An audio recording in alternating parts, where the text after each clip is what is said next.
ของสีซึ่งมันเอาตะดนปล่อยหมากใส่ตีตั้งจีเวงไผ่ขุนในค่ะเนาะเฮ็ดให้คนเมืองตุ่มเตอร์มาเจ็บ2เกาะเป็นแซนปานกลางในค่ะอยู่จันทร์2ในค่ะดุอ่อนค่ะเนาะ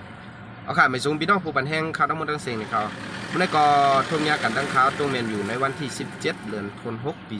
2565ปีใต้ซอย1ปากไป10 นี้ในยามกลางในเจ้าต้องตั้งมาสูงพี่น้องผู้ปันแห้งข่าวทั้งหมดทั้งเสียงในค่ะนะ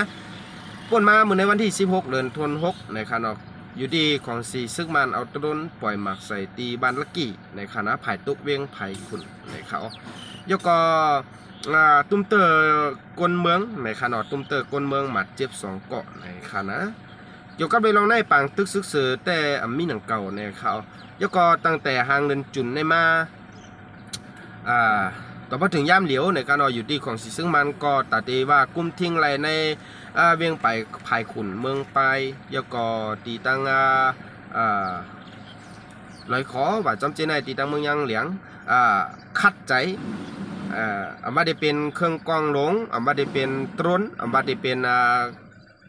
เครื่องวินมาได้เป็นแห้งก้นในแถมแห้งซึกเขา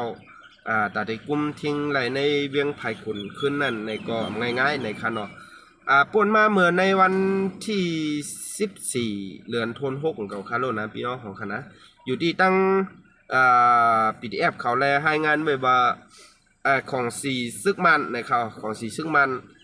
ยือลามดิมยือกองหลวงกากูฮูกูตั้งในคณะในจีเวียงไผ่ขุนไผ่ตกเวียงไผ่ขุนในคณะเฮ็ดให้ตุ้มเตอร์เฮิรนเยกนเมืองลูกก๋วยหลายๆหลังแล้วก็กนเมืองหมัดเจ็บ2เกาะในคณะเอาค่ะเกี่ยวเลยลองในคณะออนกันฟังในคณะตีตั้งเวียงไผ่ขุนในก็อยู่ตีตั้งจุ่มPDFจุ่มยางแหลงเขาพี่น้องยางแหลงเขาเนี่ยก็เลยให้งานไว้เมื่อ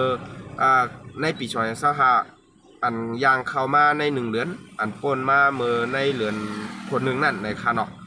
และให้งานไว้ว่าในปี2565ในของสีซึ่งมันเขาเตเนียนในการกลางหาวในคณะเตตึกตั้งกลางหาวเฮเลเครื่องเตใจเครื่องกองหลงเป็นหลักในอันนั้นก็ซ้ำไขมันแมนอยู่ในคณะพี่น้องของคณะเฮ็ดให้กวนเมืองหยาบเผิดในคณะหยาบเผิดไล่ไปเข้าเถื่อนเขาเหดูตั้งจอยแถมเกี่ยวกับเลยลองเขานำตั้งกินนะครับอันนี้เนี่ยก็เขาก็เอามาใน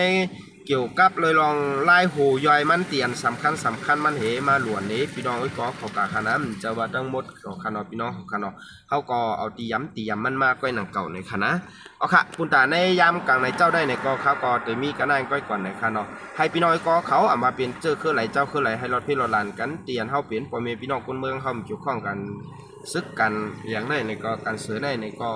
ผ่านไรมาผ่านไรตึกก็เขาตื่นเต้นเลยไปในอ่อนกันฟังให้มันมีสติให้มันมีวิริยะจำตัวติดตัวอยู่ตาเสในข่าวหมายสูงพี่น้องผู้ปันแห้งคาราโมทั้งเสียงในค่ะนะ